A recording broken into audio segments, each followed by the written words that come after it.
नमस्कार, राज की बात में आपका स्वागत है। दिल्ली के दो ऐसे शख्स हैं जिन्होंने अरविंद केजरीवाल को नंगा कर दिया है। केजरीवाल के सारे करप्शन को खोल कर रख दिया है और अब एक नया मामला सामने आने वाला है, क्योंकि वीके सक्सेना जो दिल्ली के उपराज्यपाल हैं, उन्होंने सुकेश चंद्रशेखर का वो लेटर दिल्ली के चीफ सेक्रेटरी नरेश कुमार के हवाले कर दिया है। चीफ सेक्रेटरी को आगे बढ़ाते हुए उन्होंने लिखा है कि इसके ऊपर जो भी कानूनी तरीके हो सकते हैं उसके अनुसार जांच की जाए, रिपोर्ट सौंपी जाए और फिर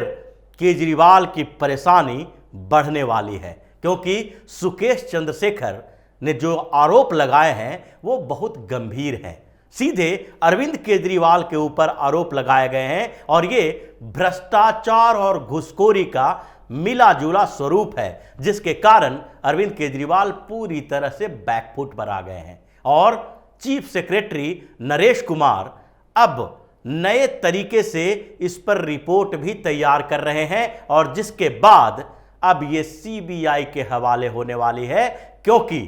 पहले भी नरेश कुमार ने ऐसे ही रिपोर्ट दिए हैं जिसके कारण मनीष सिसोदिया आज कटघरे में खड़ा है। यह चीफ सेक्रेटरी नरेश कुमार का ही काम था, जिन्होंने शराब घोटाले पर एक पूरी डिटेल रिपोर्ट तैयार की थी। एक्साइज पॉलिसी को लेकर नरेश कुमार ने जो रिपोर्ट तैयार की थी उसे 8 जुलाई को एलजी को सौंपा गया था। उसमें पूरी तरह से यह बताया गया था कि कैसे एक्साइज पॉलिसी बनाने में कैबिनेट को अपने पक्ष में स्वीकृति नहीं ली गई, साथ ही होटलों में इसके लिए बैठकें की गई और किस तरीके से इन लोगों ने शराब माफियाओं से कंपनी के मालिकों के साथ बैठक करके आम आदमी पार्टी के फायदे के लिए एक्साइज पॉलिसी बनाया, जिसके कारण दिल्ली सरकार के रेवेन्यू को भी नुकसान हुआ और साथ ही आम आदमी पार्टी ने इस पूरे भ्रष्टाचार के पैसे का इस्तेमाल चुनावों में किया। ये सारे आरोप ही थे और जिसके सबूत थे, उसी के कारण एलजी ने आगे इसकी जांच के आदेश दिए और बताया कि सीबीआई ही इसकी जांच कर सकती है। सीबीआई ने जांच की, आरोप गढ़े और आरोपी बनाया 15 लोगों को, जिसमें सिसोदिया भी थे और साथ ही इसमें मनी लॉन्ड्रिंग का एंगल आया और फिर ईडी की भी एंट्री हुई। लेकिन अब इसी तरह का मामला एक और सामने आया है। उस मामले में एलजी ने नरेश कुमार को लेटर फॉरवर्ड किया है और यह मामला है सुकेश चंद्रशेखर के गंभीर आरोप का। सुकेश चंद्रशेखर ऐसे तो एक फ्रॉड आदमी है जिसने कई बड़े बड़े लोगों के साथ चीटिंग की और सैकड़ों करोड़ रुपए उन लोगों से वसूले। इसी मामले में वो जेल के अंदर है, लेकिन उसने जो आरोप लगाए हैं उस आरोप की जांच होगी, न कि सुकेश चंद्रशेखर के ऊपर भरोसा किया जाएगा। उसने आरोप लगाए कि जब वो तिहाड़ जेल में था तो उस समय प्रोटेक्शन मनी के तौर पर सत्येंद्र जैन ने उससे 10 करोड़ रुपए लिए थे। ये प्रोटेक्शन मनी किस बात की थी कि आपको इस जेल के अंदर कोई दिक्कत नहीं होगी। लेकिन जैसे ही वो प्रोटेक्शन मनी खत्म हुआ और अगले साल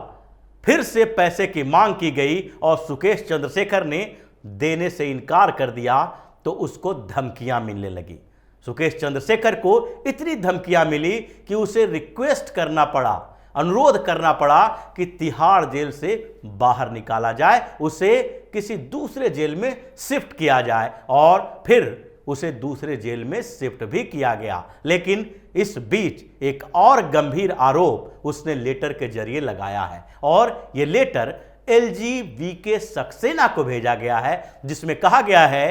कि अरविंद केजरीवाल का डायरेक्ट संबंध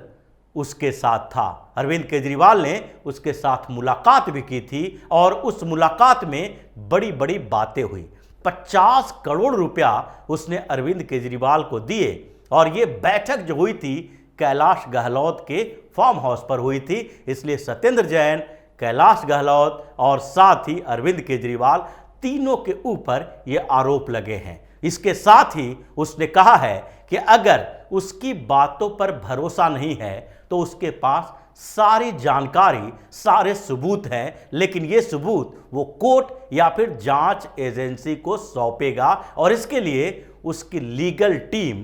पूरी तरीके से तैयारी कर रही है। एफआईआर भी दर्ज होगा और वो सारे सबूत सौंपे जाएंगे जिसमें अरविंद केजरीवाल की बातचीत है, साथ ही वो कुछ वीडियो फुटेज हैं, सीसीटीवी कैमरे के फुटेज हैं और कुछ रिकॉर्डिंग भी है जिसमें अरविंद केजरीवाल उससे कुछ बातें कर रहा है। उसने ये भी कहा कि अरविंद केजरीवाल ने ही कहा था कि दक्षिण भारत में आम आदमी पार्टी की जड़ें मजबूत करने के लिए आप 15 से 20 लोगों की एक टीम बनाओ और वो टीम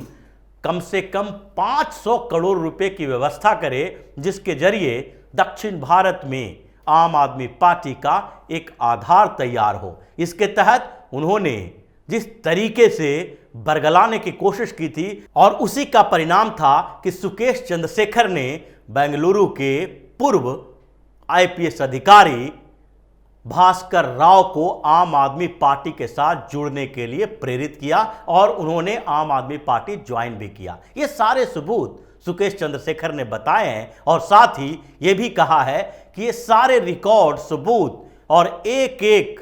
जो उसके खिलाफ उनके पास प्रमाण हैं वो जांच अधिकारी को देंगे। दूसरी तरफ एलजी बीके सक्सेना ने उस लेटर को नरेश कुमार के हवाले कर दिया है और बताया है कि इस पर जो भी एप्रोप्रिएट एक्शन लीगली होना चाहिए वो आप लें। यानी कि नरेश कुमार के सामने अब 2 बड़ी चुनौती और 2 रिपोर्ट तैयार करने की जिम्मेदारी है जो पहले वो शराब घोटाले में निभा चुके हैं। एक तो अरविंद केजरीवाल, सत्येंद्र जैन के ऊपर आरोप लगना सुकेश चंद्रशेखर का, तो दूसरी तरफ तिहाड़ जेल में सत्येंद्र जैन को जो ट्रीटमेंट मिल रहा है, वीआईपी ट्रीटमेंट मिला और जिसमें वो सबूतों के साथ भी छेड़छाड़ किए, अपनी पत्नी पूनम जैन के साथ सेल में मुलाकात करते रहे और साथ ही बाहर से खाना मंगवाना, मसाज करवाना और अंकुश जैन, वैभव जैन जो 2 आरोपी हैं, को एक्यूज्ड है, उन दोनों से लगातार मुलाकात करके इस पूरे मामले को रफा दफा करने की कोशिश करने की जो साजिश है उस पर भी एक रिपोर्ट तैयार करवाना है। क्योंकि होम मिनिस्ट्री ने सीधे दिल्ली के चीफ सेक्रेटरी नरेश कुमार को एक लेटर लिखा है और उसमें कहा है कि तिहाड़ जेल के मामले में पूरी रिपोर्ट तैयार कीजिए। अब ये दोनों रिपोर्ट नरेश कुमार को तैयार करना है जिसमें एक और मांग की गई है। इस रिपोर्ट से पहले ही यह मांग की गई है कि सुकेश चंद्रशेखर ने कहा कि सत्येंद्र जैन से उसकी लगातार बात होती थी और फिर अरविंद केजरीवाल से मुलाकात और बातचीत भी हुई, यानी कि उसके पास कुछ सबूत तो हैं, लेकिन इसकी सत्यता की जांच के लिए सबसे पहले जरूरत इस बात की है कि अरविंद केजरीवाल के मोबाइल कॉल के रिकॉर्ड तैयार किए जाए, उसके फोन के कॉल रिकॉर्ड को रखा जाए और उसकी जांच कराई जाए कि इतने दिनों में ये किस किस से मुलाकात, बातचीत और भ्रष्टाचार करने की पूरी साजिश रची थी। ये तो सारा का सारा मामला कॉल रिकॉर्ड से ही पता चलेगा कि सुकेश चंद्रशेखर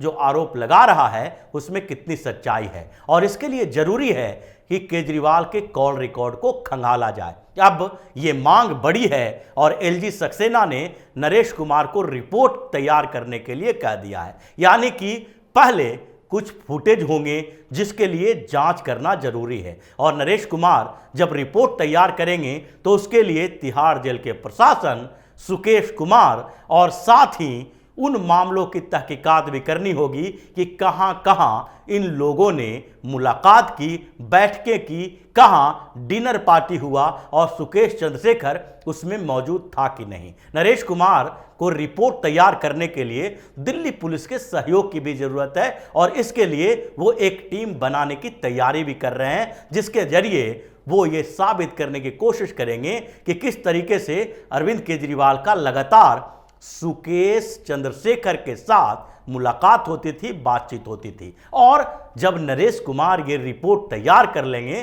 तो वो एलजी को भेजेंगे और एलजी वीके सक्सेना ये पूरी तरह से तैयारी कर चुके हैं कि इसकी जांच सीबीआई से कराई जाए। यानी कि अरविंद केजरीवाल अब बुरी तरह से फंस गए हैं। एक तो तिहाड़ जेल के मामले में जो रिपोर्ट सामने आएगी वो सिर्फ सत्येंद्र जैन के खिलाफ नहीं होगी, बल्कि उसका कहीं न कहीं कनेक्शन अरविंद केजरीवाल के साथ भी होगा, क्योंकि अब तक अरविंद केजरीवाल सत्येंद्र जैन को मंत्री बनाए हुए हैं, उसे पूरी तरह से ईमानदार बताने में लगे हुए हैं। तीसरी तरफ वो सुकेश चंद्रशेखर को भारतीय जनता पार्टी से जोड़कर देख रहे हैं और बार बार आरोप लगा रहे हैं कि ये बदले की भावना है, बदले की कार्रवाई है। और गुजरात, हिमाचल प्रदेश में जो चुनाव होने वाले हैं, एमसीडी में जो चुनाव होने वाले हैं, उसको लेकर आम आदमी पार्टी को बदनाम करने की कोशिश की जा रही है। लेकिन आंकड़े, तथ्य और रिकॉर्ड झूठ नहीं बोलते हैं। सुकेश के पास ये सारे के सारे सबूत हैं और पुलिस के पास भी ये सबूत आ जाएंगे जब अरविंद केजरीवाल के कॉल रिकॉर्ड को आधार बनाया जाएगा या फिर सत्येंद्र जैन के कॉल रिकॉर्ड के थ्रू अरविंद केजरीवाल के साथ इसका जुड़ना लगभग तय माना जा रहा है। तो ऐसे में अब केजरीवाल का कॉल रिकॉर्ड, सीसीटीवी फुटेज और कुछ ऐसे दस्तावेज जो सुकेश चंद्रशेखर के पास हैं, 50 करोड़ रुपए कैश या किसी और माध्यम से देने के जो सबूत हैं, उसमें आम आदमी पार्टी बुरी तरह से फंस गई है। अब केजरीवाल के पास कोई और चारा है ही नहीं कि वो भारतीय जनता पार्टी के ऊपर आरोप लगाने के अलावा इससे बाहर निकलने की कोशिश कर सके। इसलिए अब ये call record, lie detector test, ये सारी मांग जो है वो अरविंद केजरीवाल के लिए फजीहत बनने वाली है, उसकी मुश्किलों को बढ़ाने वाली है। तो इसी तरह की खबरों के साथ फिर से हाजिर होंगे। तब तक के लिए बने रहिए हमारे साथ और देते रहिए हमें सहयोग, ताकि इसी तरह की खबर हम आपके लिए लाते रहें। धन्यवाद।